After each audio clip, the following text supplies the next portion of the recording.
오늘 데살로니가 교회 이야기 일곱 번째로 함께 은혜를 나누었으면 좋겠습니다. 빛의 아들답게 삶을 살자, 이런 제목으로 같이 말씀을 나누려고 합니다. 우리는 지난주에 부활에 관한 이야기를 많이 이야기를 나눴었죠. 죽음에 대한 이 지혜가 정립되는 게 참 중요합니다. 그런데 우리는 이 땅의 삶을요, 피조물로 살아가는 사람들이에요. 우리는 창조주가 절대 아닙니다. 피조물입니다. 하나님의 뜻을 따라 이 땅에 존재하는 자이기에 내 삶의 정한 법은 나의 생각이 아니라, 사람들이 모아서 합의한 생각이 아니라 하나님께서 주시는 그 하나님의 말씀이, 그것이 내 삶을 관통해가는 법이다라고 하는 걸 우리는 분명히 알아야 돼요. 진리는 사람 안에서 나올 수 있는 게 아니라 하나님께서 우리에게 허락하시는 것이 진리가 되는 겁니다. 그래서 우리가 이 땅의 삶을 엉뚱하게 헤매지 않으려면, 진리를 알지니 진리가 너희를 자유롭게 할 것이다 라고 하는 말씀대로 하나님이 우리에게 허락하시는 이 말씀의 진리 안에 뿌리를 깊이 내리는 게 굉장히 중요합니다. 죽음에 관해서도 부활에 관해서도 성경은 선명하게 이야기하고 있어요. 그러기에 자꾸 내 생각엔 이렇습니다 라고 말하지 말고요, 그건 내가 아무리 그렇다고 해도 그게 내 인생의 정한 법이 아니라니까요. 하나님의 말씀을 따라 모든 삶의 물음표가 느낌표로 바뀌어지는 귀한 복이 있었으면 좋겠어요. 죽음에 관한 정립된 지혜가 성경에 몇 가지가 나오죠. 첫째는 죽음이 끝이 아니다라는 것이었어요. 죽음은 마침표가 아니다. 그런데 이 죽음이 꼭 끝인 것 마냥 생각하고 인생을 사단의 거짓말에 속아 있는 사람들이 많습니다. 저는 우리 주영의 성도들이 죽으면 끝이지 뭐, 이런 허황된 이야기에 인생을 걸지 않았으면 좋겠어요. 여러분, 이게 참 위험한 생각이다라고 말씀을 드렸습니다. 왜 그럴까요?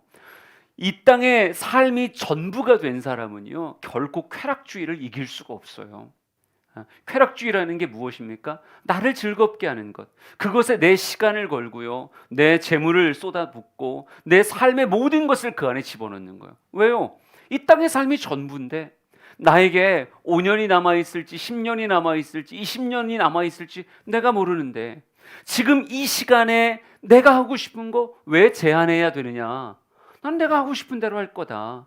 나를 만족시키는 것에 나 기꺼이 내 재물 쏟을 거다. 내 삶 살겠다, 이렇게 말하는 거죠. 여러분, 세상을 위험하게 살아가는 사람들이 많습니다. 정말 자신의 쾌락이 삶의 모든 것이 되어서 나 자신을 즐겁게 하고 살겠다, 내가 원하는 거 마음껏 하고 살겠다, 이렇게 가르치고 이렇게 세상을 살아가는 사람들이 참 많다고요. 우리 주영의 성도들이 헛된 것에 속지 않으셨으면 좋겠습니다. 고린도후서 4장 16절에서 18절을 한번 같이 말씀을 쭉 읽어볼게요. 시작. 그러므로 우리가 낙심하지 아니하노니 우리의 겉사람은 낡아지나 우리의 속사람은 날로 새로워지도다. 우리가 잠시 받는 환난에 경한 것이 지극히 크고 영원한 영광에 중한 것을 우리에게 이루게 함이니, 우리가 주목하는 것은 보이는 것이 아니요 보이지 않는 것이니, 보이는 것은 잠깐이요 보이지 않는 것은 영원함이라. 아멘. 그러므로 우리가 낙심하지 않는데요. 여러분, 가끔 여러분도 거울 보면서 그런 생각하세요? 어머, 나 나이 들었나 보다, 이런 생각. 어머, 주름이 자글자글해, 나 나이 들었나 봐. 그런데 이 땅의 삶이 전부인 사람은요, 나이가 들어간다는 게 너무 큰 공포라고요, 두려움이라고요. 나 왜 이렇게 자꾸 나이 들어가지? 어느 순간 몸이 알려주잖아요. 내 삶이 죽음을 향해 가고 있구나라고 하는 걸 내 육체가 가르쳐줘요. 예전엔 그거 너끈히 했었는데 이제는 그게 안 되는 거예요. 그런 달리기가 안 되고, 그렇게 계단 올라가고 등산하는 게 점점 안 되고, 어느샌가 노안이 왔는지 책이 어리어리하게 보이는 그런 모습 앞에, 야, 나 나이 들었나 보다. 근데 그런 낙심이 이 땅이 전부인 사람에게 너무 당연하게 찾아오죠. 그런데 우리들은 그렇지 않다니까요. 말씀을 통해서 인생에 대한 비밀을 이미 알고 있는, 부활의 복음을 누리는 우리에게는요, 겉사람 낡아져도 우리의 속사람은 날로 새로워지며, 보이는 세상이 전부가 아니고 보이지 않는 영원한 것이 있다는 걸 알기에 우리는요, 죽음이라고 하는 것을 결코 공포로 받아들이지 않아요. 죽음은 하나님의 영광스러운 초대장이에요. 이제 나의 품으로 오라라고 하는, 죽음이 준비되지 않은 사람에겐 또 공포겠죠. 하지만 우리는 죽음이 준비되어져 있는 사람이기에 그날이 주의 선물같이 느껴지는 그런 사람이라고요. 여러분, 우리 속지 맙시다. 헛되게 낙심하지 맙시다. 이 땅의 삶이 전부인가요? 아니요, 그렇지 않습니다. 또 하나, 지난주에 여러분에게 강조했던 것 중에 하나가요, 인생이 돌아가는가? 아니요, 인생은 직선이에요. 기독교인의 세계관 안에서 인생은 직선으로 나아가는 거예요. 지난주에도 한 주간 LH 사건과 연결되어져서 수많은 사람이 생명을 내어놓은 이런 이야기들이 뉴스에 굉장히 많이 나왔던 것 같아요. 그래서 옥죄에 오는 것을 느꼈던 거죠. 자신의 잘못에 대해서, 어려움에 대해서 무언가 자기에게 큰 일이 닥치고 있다는 공포였을 거예요. 근데 이런 공포를 죽음이라고 하는 단어로 선택했다라고 하는 건 그 안에 잘못된 생각이 있는 거죠. 어떤 생각이요? 다시 시작할래 라는 생각. 나 돌아가서 다시 시작할래. 처음부터 다시 시작할 거야. 여러분, 은근히 참 많은 잘못된 가르침들이 이 땅에 있습니다. 우리나라도 기독교가 들어오기 전에 이 대한민국이라는 나라도 불교의 나라로 불리웠죠. 그러다 보니까 어느 순간 잘못된 가르침들이, 윤회라고 하는 가르침들이 우리에게도 있었던 거예요. 여러분, 각 종교에서 이런 돌아감, 이런 것들이 굉장히 많습니다. 힌두교에서는요, 해탈에 이르지 못한 자들은 우주 안에서 끊임없이 낳고 죽고를 반복한다. 더군다나 인간이 아니라 짐승으로도 태어날 수 있다, 이런 이야기들을 해요. 해탈에 이르지 못한 나고생들은 계속 인생이 태어났다 죽었다를 반복하며 돌아가는 거예요. 불교에서는 부처의 지위에 오르는 걸 열반에 이른다, 이렇게 표현하는데, 열반에 도달하지 못한 자 역시 이곳에서 혹은 저곳에서 계속 삶을 되돌이 살아가는 윤회라고 하는 것에 빠지게 된다, 이렇게 말하고 있어요. 심지어는 이단의 사상 가운데도 그런 것들이 있습니다. 초대 기독교의 이단 중에 하나 유명한 게 영지주의라고 하는 이단이 있었거든요. 육을 굉장히 천시하는 그런 영지주의라고 하는 이단이 있었는데, 그 중에 이 바실리데스라고 하는 그런 분파가 하나 있어요. 근데 바실리데스가 뭐라고 가르쳤냐면, 구원에 이르지 못하는 사람은 그들이 받는 정말 유일한 벌이 이 땅에서 다시 태어나는 것이다, 이렇게 가르쳤어요.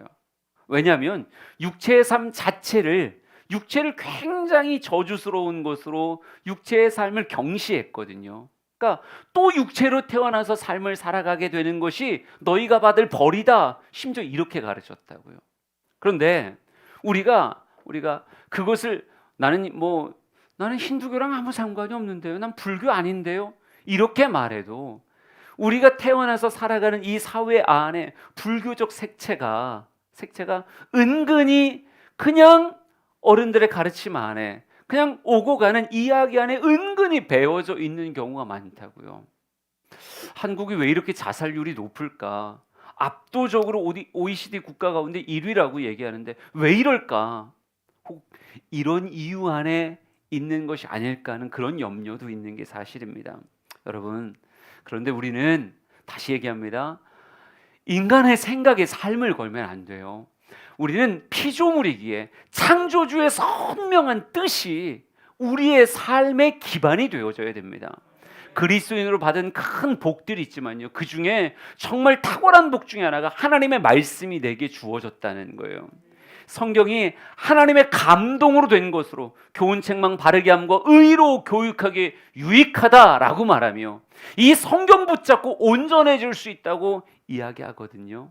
우리는 인생도 성경 안에서, 죽음도 성경 안에서, 죽음 이후도 성경 안에서 해답을 찾아야 되는 사람인 줄 믿습니다.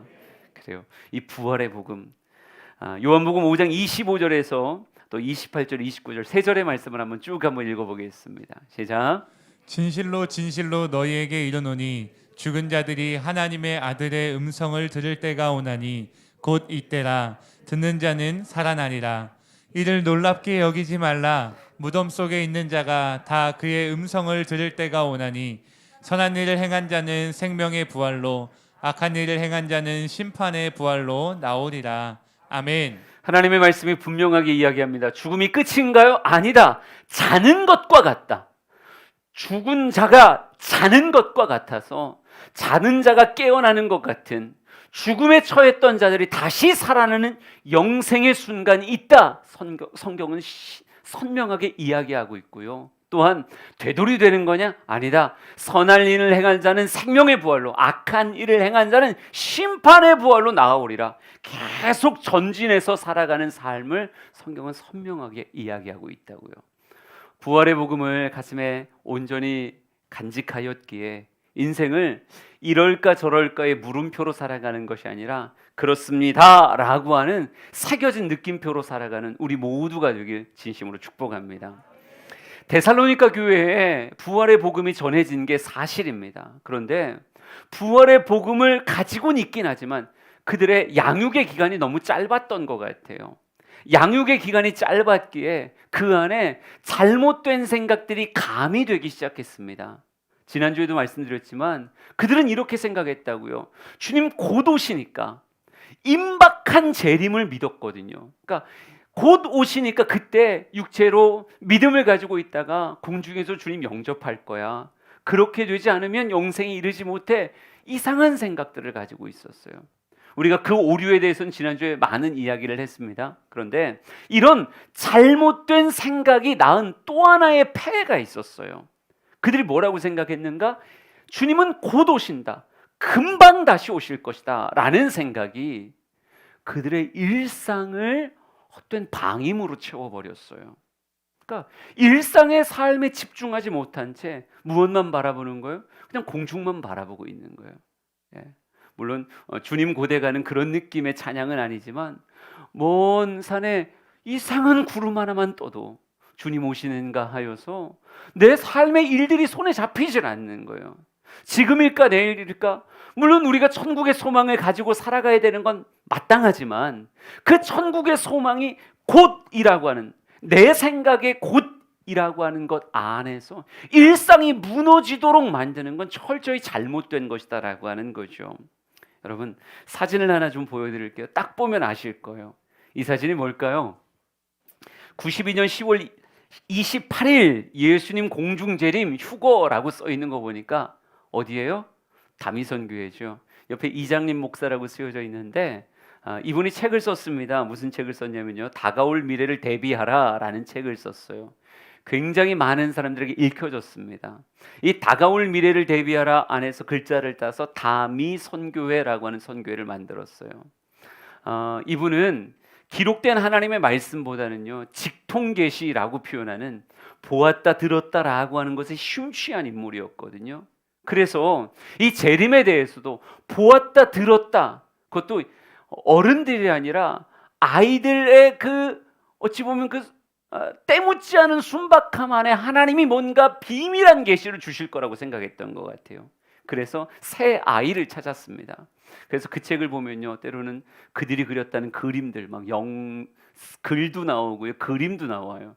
영서라고 표현하는 뭐 그런 것들 잔뜩 있고, 그러면서 주님께서 곧 오실 건데 그날이 언제냐라고 얘기했을 때 92년 10월 28일이다라고 이야기했어요. 그때 그 다미선교의 열풍을 여러분도 기억하실 거예요. 수많은 사람들이 그날 휴거가 된다라고 이야기하며 그들이 모여서 집회하는 모습이 9시 뉴스에 계속 단골 메뉴로 나왔던 걸 수많은 사람들이 인터뷰하고, 그날 여러분 역시도 천정 뚫어야 되나 뭐 이런 생각 은근히 하셨던 것 같아요. 저도 교회 선배들하고 뭐 그런 얘기 했던 것 같아요. 여기 뚫어놔야 되지 않을까, 우리 분명히 다 훅 하고 올라갈 텐데 뭐 이런 생각. 심지어요, 제 중고등부 때 전도사님이 이 다가올 미래를 대비하라는 이 책을 임원들에게 읽히게 했었어요. 그래서 저도 그때 읽었던 기억이 납니다. 근데 이런 다미선교의 광풍이 이 땅을 휩쓸었고요, 그 폐해 중에 하나가 무엇이었냐면요, 그날로 특정이 되고 나니까 내가 학교를 다닐 이유가 없는 거예요. 내가 직장을 다닐 이유가 없는 거예요. 적금을 들어야 되는 이유가 없는 거예요. 뭔가 열심히 사회생활을 할 이유가 하나도 없어진 거죠. 이 당시의 기사를 좀 보여드릴게요. 방금 이 사진을 떼어온 기사엔 이렇게 써 있었어요. 시한부 종말론은 정신적 에이즈였다. 에이즈였다. 이런 제목이었어요. 그러면서 수많은 기사들을 그 안에서 포함하고 있었는데, 연합뉴스 1992년 8월 22일 기사에는 이렇게 쓰여져 있습니다. 시한부 종말론 신자 사표 제출 속출이라는 제목이었어요. 여기저기서 시한부 종말론자들이 나 회사 못 다니겠다, 나 사표 내겠다, 이런 것들이 막 속출했다는 거예요. 또 하나 재미있는 기사 중에 하나가 92년 9월 15일 기사에는요, 국방부도 시한부 종말론에 대한 대책을 마련이라고 써놨어요. 뭘까요? 군대를 동원한다는 얘기일까요? 그게 아니라 휴가 미복귀자가 속출하는 거예요. 휴가 갔다 들어오질 않는 거예요. 그리고 현역 간부들이 조기 전역을 신청하는 거예요. 그러니까 간부로 군 생활을 해야 되는 사람들이 조기 전역을 신청해서 그런 대기자들이 막 생기는 거예요. 그 당시에 기사들을 보면 어떤 일도 있었냐면요, 열차의 승무원이 문을 걸어 잠그고 열차 내에 방송을 틀어버렸어요. 무엇을? 설교 방송을요. 이 사람들이 지금이라도 듣고 빨리 그날을 대비해야 된다, 이런 생각에 아예 이장님 목사의 설교 방송을 틀어놓는 그런 일들도 있었다고 그래요. 하여간 곳곳에서 시한부 종말론 곧 오신다라고 하는 말을 어떤 한 시기로 특정하고 나서 곳곳에서 가출이 벌어졌고요, 이혼이 벌어졌고, 휴직하는 일들이 벌어졌고요, 그들이 모여서 집단 생활하며 일상의 모든 관계를 끊는 일들이 막 생겨났습니다. 여러분, 요즘의 이단들에게 낯선 이야기일까요? 아니에요. 요즘 이단들에게도 이런 이야기들은요, 굉장히 가까운 이야기입니다. 이번 코로나 사태로 인해서 유명해진 이단이 하나 있었죠. 신천지라고 하는 이단이 있습니다. 이 신천지 역시 이들은 14만 4천이라고 하는 숫자에 굉장히 집착했었죠. 그래서 그들의 표현 중에 하나가 이거였어요. 곧 역사가 완성된다. 14만 4천의 이 사람의 숫자가 채워지면 교주로부터 시작해서 영생불사가 이루어진다, 뭐 이렇게 얘기를 했었거든요. 그러니 그때 한참 세력을 막 키워나갈 땐 이 14만 4천이라고 하는 숫자를 채우는 게 가시권 안에 들어오니까 그 다음부터는 뭐예요? 곧 역사가 이루어진다. 곧 역사가 이루어진다는 것 안에서 일상이 다 무너져 버리는 거예요. 심지어 그 안에서 나왔던 사람들의 진술을 들어보면요, 물론 공개적으로 신천지가 바깥으로 이야기할 때 우리는 학교 휴학하라고 얘기 안 한다, 회사 그만두라고 얘기 안 한다, 이렇게 공식 입장을 얘기하죠. 근데 그 안에서는 이런 이야기들을 노골적으로 했다 그래요. 곧 역사가 완성될 것이니 모두 직장을 그만두어라. 여러분, 근데 그들이 볼 때도 교세가 늘어가는 숫자가 14만 4천이 보일 것 같은 거예요. 물론 14만 4천이 넘어섰습니다. 넘어서고 난 다음에는 말을 약간 바꿨죠. 인침받은 자가 14만 4천이어야 된다. 그러면서 또 다르게 바꾸긴 했었는데, 하여간 그들 안에서 참 많은 휴학, 자퇴, 가출, 퇴직, 이런 이야기들, 재산을 파는 뭐 이런 이야기들이 굉장히 많았었다는 거예요. 그럼 과연 이것이 그냥 공중 바라보고 이상한 구름 하나에 일상의 모든 것들 의미를 잃어버리는 것이 이 땅에 살게 하신 하나님의 뜻일까요? 만약 그것이 하나님의 뜻이었다면 데살로니가 사람들에게 이 서신을 보낼 이유가 없었겠지요. 그들만큼 임박한 주의 재림을 기다리는 그런 신실한 사람이 없으니까요. 하지만 그 모습이 바른 모습이 아니다라고 하는 거예요. 그러기에 사도 바울은 이 데살로니가 전 후서를 보내면서 그들에게 자신의 생각이 아니라 하나님의 말씀이 무엇이라고 얘기하는지를 다시 선명하게 이야기해 주고 싶었던 거죠. 창세기 1장 27절 28절 말씀을 한번 같이 보겠습니다. 쭉 읽어보죠. 시작. 하나님이 자기 형상 곧 하나님의 형상대로 사람을 창조하시되 남자와 여자를 창조하시고 하나님이 그들에게 복을 주시며 하나님이 그들에게 이르시되 생육하고 번성하여 땅에 충만하라. 땅을 정복하라. 바다의 물고기와 하늘의 새와 땅에 움직이는 모든 생물을 다스리라 하시니라. 아멘. 하나님이 그들에게 복을 주시며 라고 이렇게 말하고 있어요. 이 복을 주시며 라고 하는 게 앞으로의 모습을 통해서 복을 허락하시겠다는 뜻도 되지만요, 이미 복이 주어졌다는 뜻도 돼요. 이 세상을 창조하신 하나님께서 그 가운데 인간을 또 그 안에 창조하셔서 살게 하시면서 주님 이렇게 말씀합니다. 너희에게 복을 준다. 그러며 그들에게 이르시되 생육하고 번성하고 땅에 충만하라. 땅을 정복하라. 바다의 물고기와 하늘의 새와 땅에 움직이는 모든 생물을 다스리라. 이렇게 말씀하셨어요. 여러분, 육체를 입고 이 땅의 삶을 살아가는 것 자체를 하나님은 저주라고 말씀하지 않으셨다고요. 육체를 입고 이 땅의 삶을 살아가며 가정을 이루고 정말 이곳저곳 땅을 경작하며 내 인생을 정복하고 다스려가는 그 삶을 주님은 저주라고 말씀하지 않았어요. 하나님 우리에게 뭐라고 말씀하시면서 복을 주시며, 여러분 아셔야 됩니다. 육체를 입고 이 땅의 삶을 살아가는 것도 복입니다. 영혼을 통해 주의 품에 안기는 것도 당연히 복이죠. 하지만 이 땅의 삶을 통해서 생육번성 충만해 생명의 역사를 풍성하게 하는 것도 주님 주신 복이고, 땅을 정복하고 다스리며 더 아름다운 가치를 내게 주어진 상황을 지배하며 만들어가는 것도 하나님이 뭐라고 주신 거예요? 복이라고 하는 단어로 주신 거예요. 오늘 하루의 삶을 육체를 입고 이 땅의 삶을 살아가게 하는 걸 주님은 저주라고 말씀하지 않았어요. 야, 천국이 복이지 이 땅은 저주야, 이런 말씀 한 번도 안 하셨다고요. 천국도 우리에게는 복이고 이 땅의 삶을 살아가는 하루하루의 날들도 하나님 무엇으로 주신 것이다? 복으로 주신 것이다. 주님은 우리가 이 땅의 삶을요, 게으름 가운데 방임하길 원하지 않아요.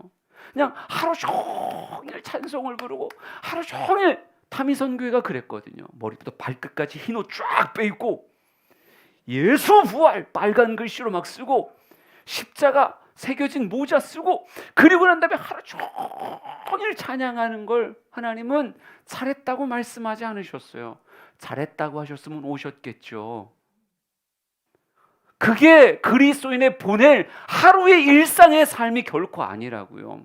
예배할 땐 예배해야죠. 그러나 학교 갈 땐 학교 가야 되는 거고, 가정주부로서 살림할 땐 살림을 해야 되는 거고, 사람을 만나서 덕을 세울 땐 열심히 그 사람에게 집중해서 덕을 세우는 모습이 있어야 된다고요. 이 모든 것을, 예배만 복이 아니라 일상의 삶을 하나님은 우리에게 무엇으로 주셨다? 복으로, 생육번성 충만 땅을 정복하고 다스리라 라고 하는 것으로 하나님 우리에게 주셨다는 거죠. 공부하는 것도 복이고, 사업을 하는 것도 복이고, 악기를 하는 것도 복이고, 사람을 만나는 것도 복이고, 그리스도인으로서 이 땅의 삶을 살아가게 하는 모든 일상의 삶을 하나님은 복으로 주셨는데, 허공을 바라본 채 오늘의 복을 다 낭비하고 있는 걸 하나님은 가슴 아파하셨다는 거예요. 그러기에 우리는 분명히 알아야 됩니다. 아, 이 땅의 삶이 되게 참 좋은 거구나. 물론 천국은 엄청 좋죠. 근데 이 땅의 삶도 참 좋은 거구나. 아빠가 좋아, 엄마가 좋아 그러면 뭐라고 얘기하실래요? 너무 확연하게 아빠가 좋아 그럴 거예요? 아닌 것 같군요. 아들이 좋아, 딸이 좋아 그러면 어떻게 할 거예요? 아, 둘 다 좋아. 아빠가 좋아, 엄마가 좋아. 참 난감한 걸 물으시는군요. 다 좋지요. 이게 정답이죠. 이 땅의 삶도 좋은 거고요, 영생의 삶도 좋은 거예요.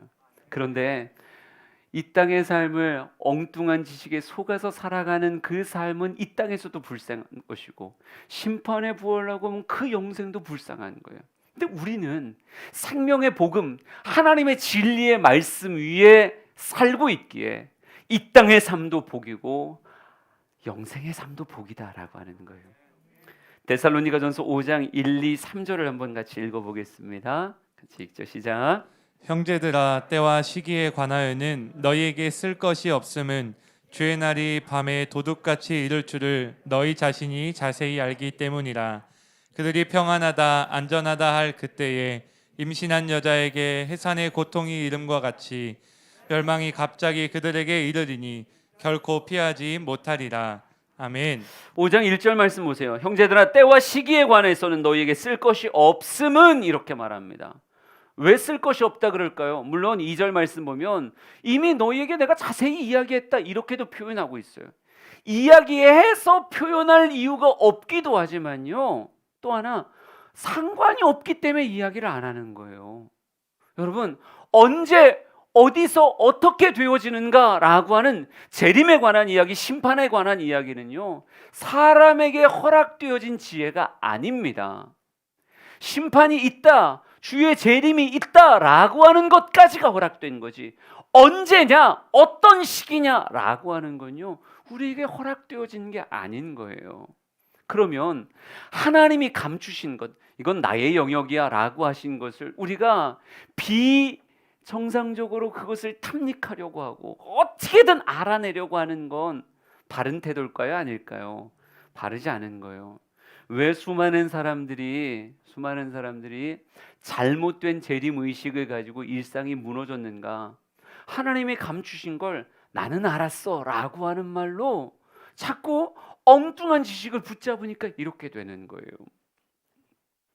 때와 시기에 대해서 이야기하는 것은요 우리에게 허락되어지지 않은 지혜, 그러니까 이렇게 표현해도 될까요? 쓸데없는 관심이다. 쓸데없는 관심이다. 하나님이 감추신 것에 대한 잘못된 지나친 탐구욕은요 오히려 화로 돌아오는 거예요. 여러분 인간이 하나님의 지혜의 영역이 분명히 있고 인간이 허락받을 수 있는 지혜의 영역이 있어요. 그런데 인간에게 허락되지 않은 하나님의 영역을 내가 다 알려고 한다? 그럼 그게 그 사람에게 복이 될까요? 여러분 과부하가 걸리면 오히려 인생이 이상해지게 되는 거예요. 아까 얘기했던 시한부 종말론자들이 그런 일들이겠죠. 로마서 12장 3절과 베드로후서 3장 16절을 보여드릴 거예요. 네, 로마서 12장 3절 저 이 표현 되게 좋아하는데 이렇게 써 있습니다. 내게 주신 은혜로 말미암아 너희 각 사람에게 말한다. 그러면서 이렇게 말해요. 마땅히 생각할 그 이상의 생각을 품지 말고 이미 주어진 각 사람에게 나눠주신 믿음의 분량대로 지혜롭게 생각해라. 이미 허락된 것 안에서 지혜롭게 행할 바를 사람이 살아가야 되는 거지. 생각할 이상의 생각을 품어서 삶을 혼돈스럽게 만드는 건 어리석은 일이다라고 하는 거죠. 예. 베드로후서 3장 16절은요. 이게 역시 부활과 재림에 관한 말에 이어지는 표현이에요. 한번 같이 읽어보실래요? 3장 16절입니다. 시작. 또 그 모든 편지에도 이런 일에 관하여 말하였으되 그 중에 알기 어려운 것이 덜어 있으니 무식한 자들과 굳세지 못한 자들이 다른 성경과 같이 그것도 억지로 풀다가 스스로 멸망에 이르느니라. 아멘. 하나님 우리에게 다 가르쳐 주신 게 아니에요. 어떤 것은요 알기 어려운 것이 있다 이렇게 말했어요. 알기 어려운 것이 있다. 근데 이 알기 어려운 것들을 어떤 사람이요 억지로 풀다가 어떻게 돼요? 스스로 멸망에 이르게 된다 이렇게 말하고 있어요. 그러니까 무엇을 인정해야 되는데 그건 모르는 거예요. 그건 허락되지 않은 지예요. 이렇게 인정을 해야 되는데 자꾸 뭐라고 얘기하는 거예요? 나 그거 알아요 라고 말하면서 알지 못하는 걸 아는 척하면서 억지로 풀어가는 게 자기는 지혜 있다고 생각하는 거예요. 그런데 성령이 베드로는 약간 확실히 좀 센 것 같아요. 뭐라고 표현했냐면요 무식한 자들과 굳세지 못한 자들이 억지로 푸는 사람이다 이렇게 써 있어요. 여러분 그렇죠. 그게 무식이라는 거예요. 유식은요 내가 아는 것과 모르는 걸 구분할 줄 아는 게 유식한 거예요. 여러분 요즘은 이렇게 박사학위라는 게 예전과 같은 힘은 아닌 것 같아요. 옛날에는 박사학위 받으면 자기들끼리 꼭 그렇게 불렀어요. 박 박사님, 김 박사님 뭐 이러면서 그냥 평상시 이름 부르던 호칭 싹 사라지고 박사학위 받자마자 박 박사, 김 박사 뭐 이러면서 되게 재밌게 살았었는데 말이죠. 요즘은 대학원도 일반화되어졌고 박사 학위조차도 뭐 세상에서나 교계에서는 굉장히 흔한 것이 되었어요. 그런데 박사 학위를 제대로 받은 사람은 이렇게 얘기해요. 나는 요것만 연구했다고. 내가 박사라는 이름을 가졌지만 나는 이것에 있어서 요 한 부분을 내가 연구했던 거라고. 그리고 연구한 거기까지 알지 또 그 이상은 내가 모른다고. 내가 얼마나 모르는 게 많은지를 아는 사람이 박사예요. 그런데 제대로 박사가 안 된 사람들은 자기가 내가 박사인데 모든 걸 다 아는 것처럼 생각한다고. 그게 오히려 무식한 거라니까요. 여러분, 인간에게는요 허락되어진 지혜의 영역이 있는가 하면 허락되지 않은 영역이 있어요. 그러니까 그걸 무엇해야 돼요? 인정해 줘야 되는데 그걸 억지로 풀어내려고 하고 억지로 알아내려고 하다가 오히려 스스로의 구덩이에 빠지는 것 같은 어리석음이 벌어지는 거예요. 오늘 말씀 보면서 이 얘기 여러분에게 해주고 싶었어요. 무슨 얘기냐면요, 여러분 다 알아야 되는 거 아니라고 말하고 싶어요. 우리가 일상 가운데서도요 내게 허락되어진 것들만 알면 되는 건데 가끔은 우리의 지나친 탐구욕이 나한테 얘기해봐봐, 다 말해봐봐. 난 왜 그걸 몰랐지? 빨리 나한테 얘기를 해봐봐. 내가 알지 않아도 되는 지혜에 대한 지나친 탐구욕이 너무 많아요.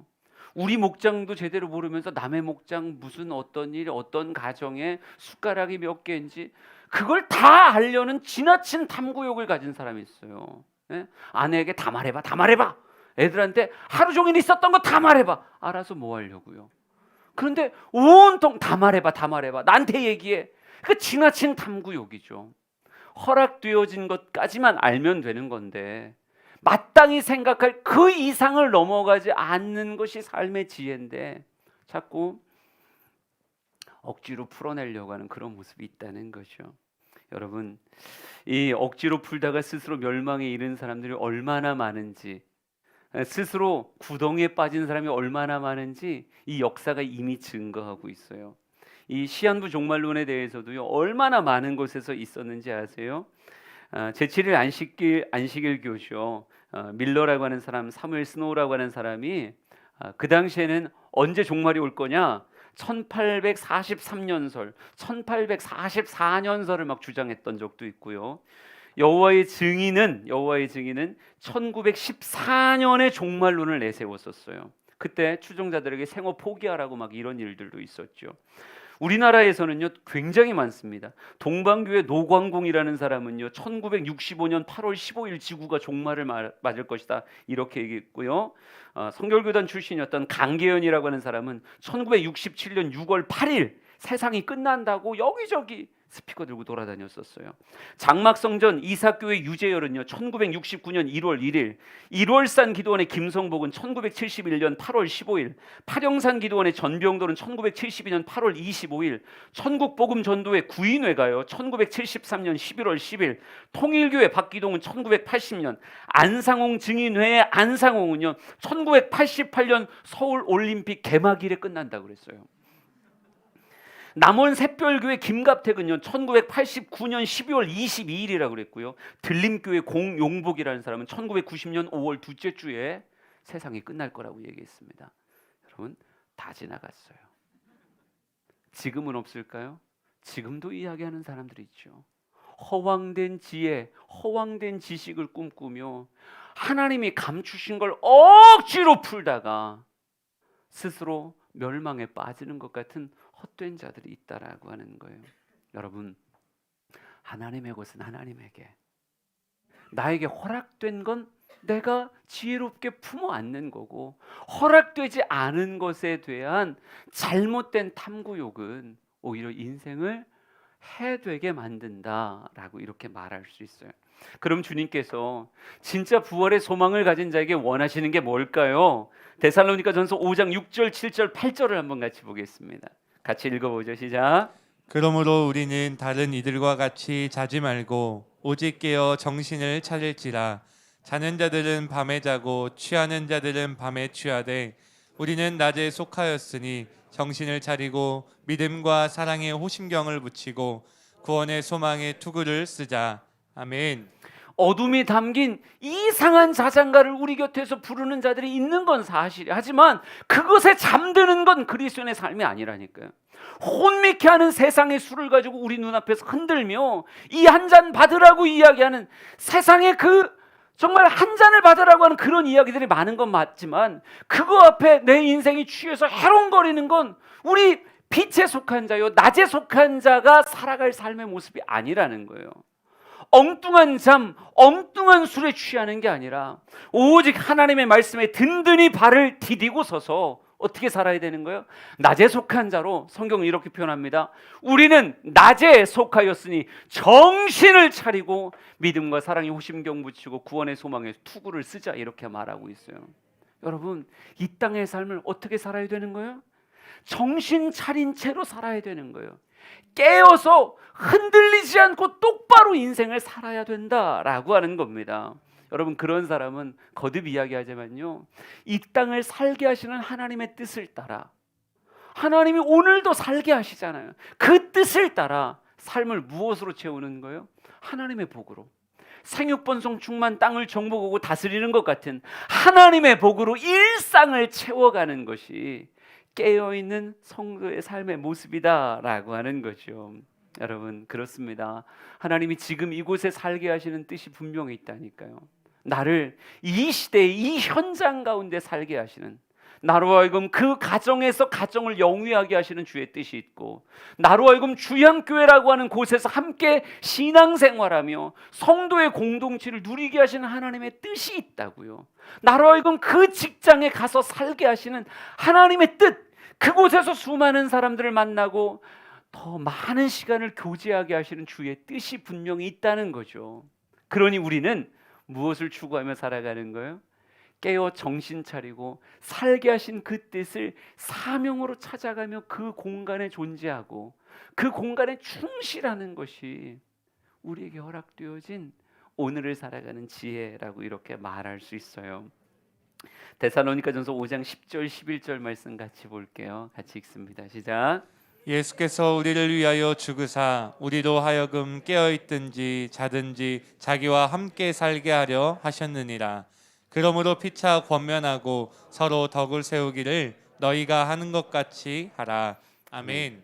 예수께서 우리를 위해서 죽으사 우리로 하여금 깨어 있든지 자든지 자기와 함께 살게 하려 하셨다 이렇게 표현하고 있어요. 여러분, 주님께서 육체를 입고 계셨을 때는요, 육체라는 것 안에서의 공간적, 시간적 제약이 있었죠. 갈릴리에 계신 그 주님께서 동시에 예루살렘에 거하실 수는 없는 거잖아요. 당연히 육체 안에서의 시공간의 제약이 있었죠. 근데 예수님이 죽으시고 잠자는 자들의 첫 열매가 되신 부활체를 입고 난 이후에는요, 더 이상 시공의 제약을 받지 않으십니다. 그분을 성경은 이렇게 묘사하고 있어요. 하늘과 땅의 권세를 가지고 이 땅을 통치하고 다스리신다. 특별히 예수의 영이라고 불리우는요, 성령님을 통해서 각 사람의 삶의 주님은 친히 함께 하시며 그들과 같이 인생을 동행해 주셔요. 그러니까 예수님이 부활을 통해서 진짜 원하는 게 무엇이었는가? 다른 게 아니라 깨어 있든지 자든지 자기와 함께 살게 하는 것. 그러니까 우리가 자는 것이라고 하는 것, 깨어 있는 것이라고 하는 걸 우리는 이미 보았잖아요. 깨어 있는 게 육체의 삶을 통해 살아가고 있는 거고, 죽음 이후를 자는 것이라고 표현하면 영생의 삶이 그 뒤에 있는 거잖아요.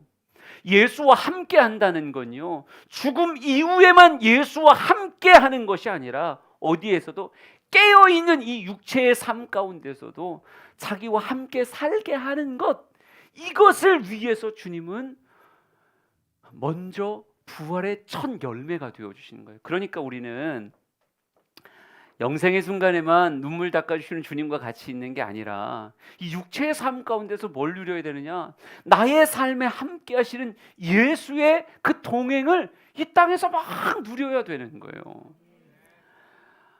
말이 좀 복잡한 듯한 느낌이에요. 여러분의 표정이. 그런데 우리 조금만 잘 생각하자고요. 주님은 내 육체의 삶에 함께 하셔서 나와 함께 육체를 생육번성 충만, 정복, 다스림이라고 하는 것으로 이 땅을 만들어가는 걸 주님 기뻐하신다니까요. 그러니까 여러분이 진짜 예수와 함께하는 자라고 한다면 아브라함이 세상의 복으로 그곳에 존재하여서 그를 만나는 모든 자들에게 복을 흘려보내는 자가 되었고, 요셉 역시 그곳이 보디발의 집이든 감옥이든 애굽의 왕실이든 어느 곳에 갔어도 하나님과 함께하는 그 동행으로 인해서 곳곳에 복을 흘려보냈듯 우리도 그렇게 육체의 삶을 살아가는 게 그게 마땅한 거예요. 그러니까 여러분이 오늘 설교를 잘 들었으면 이렇게 생각해야 돼요. 그렇지, 나 예수와 함께 내 가정 가서 내 가족들 모두를 복받은 자, 복의 수혜자로 만들어줄 거야. 우리 남편을 복받은 남편으로 만들어줘야지. 내가 복이니까요. 내 아내를 복받은 아내로 만들어주고 내 남편을 복받은 남편으로, 내 자녀들을 복받은 자녀로 만들어줄 거야. 하나님이 허락하신 이 땅의 이 순간의 삶을 통해서 하나님이 너무너무 기뻐하시는 동행의 삶을 내가 이곳에서 이룰 거야. 직장 가게 하신 것도 너무 감사해서 그저 돈 벌겠다는 생각으로 가는 게 아니라 내가 이 직장에서 하나님의 복을 흘려보낼 거야. 오늘도 만나게 하심 안에 뜻이 있겠지. 예수 동행의 복을 내가 이곳에 흘려보낼 거야. 사업을 하든 교회를 오든, 야, 우리 목자님 너무 좋겠다. 내가 목원이어서 내가 복덩어리인데 우리 목자님 너무 좋겠다. 우리 선교회장님 너무 좋겠다. 내가 복인데. 여러분, 이 의식을 가지고 내게 주어진 시간들, 만남들, 공간들을 정복하고 다스리는 게 그게 주님의 큰 기쁨이다라고 하는 거죠. 여러분, 성경은 이렇게 표현하고 있어요. 그러므로 피차 권면하고 서로 덕을 세워라. 여러분, 일상의 삶이 무너지는 건 하나님의 뜻이 아니라고요. 일상의 삶, 하나님이 나를 내일 부르실지 1년 후에 부르실지 아니면 전체적으로 재림을 통해 우리를 전부 들고 가시는 게 언제일지 우리는 몰라요. 근데 그때까지 우리는 사과나무 심듯이 인생의 복의 나무를 심어서 가는 거예요. 생육번성 충만 땅을 정복하고 다스림 안에서 가정이 더 복되게, 교회가 더 복되게, 나를 만나는 사람들이 더 복되게. 여러분, 주님의 기대치를 마지막으로 성경을 통해서 같이 읽어볼게요. 마태복음 5장 13절에서 16절입니다. 마지막 말씀이니까 정신을 차리고 우리 단디 한번 읽어봅시다. 시작. 너희는 세상의 소금이니 소금이 만일 그 맛을 잃으면 무엇으로 짜게 하리요? 후에는 아무 쓸데없어 다만 밖에 버려져 사람에게 밟힐 뿐이니라. 너희는 세상의 빛이라. 산 위에 있는 동네가 숨겨지지 못할 것이요, 사람이 등불을 켜서 말 아래에 두지 아니하고 등경 위에 두나니 이러므로 집안 모든 사람에게 비치느니라. 이같이 너희 빛이 사람 앞에 비치게 하여 그들로 너희 착한 행실을 보고 하늘에 계신 너희 아버지께 영광을 돌리게 하라. 아멘. 아멘. 가슴 뛰는 인생으로 사셔야 돼요. 하나님이 나를 빛으로 가정에 파송하셨구나. 하나님이 나를 소금으로 나의 삶의 자리에 파송하셨구나. 하나님이 나를 경험하는 모든 자들이 하나님께 영광을 돌리는 그런 통로가 되게 하기 위해서 나를 교회 안에, 소그룹 안에, 각양의 모습 안에 파송하셨구나. 여러분, 이걸 즐겨야 된다고요. 멍하니 허공 바라보고 있는 걸 즐기면 안 되고요. 일상의 삶을 통해서 하나님이 영광 받으시고 수많은 곳이 나에게 허락된 그 빛으로 아름다운 썩지 아니하게 하는 소금으로 물들이는 걸 기뻐하셔야 된다고요. 여러분, 그리스도인은요, 일상을 아름답게 살아가는 사람입니다. 이 땅의 삶을 저주라고 생각하지 않아요. 우리는 하루하루 내게 주어진 복입니다 고백하고 만나는 사람, 주어지는 모든 일들을 복들로 가득 채워나가는 거, 그게 우리의 삶의 모습입니다. 바른 부활신앙을 가지고 이 땅의 삶을 살아가는 우리 모두가 되었으면 좋겠어요.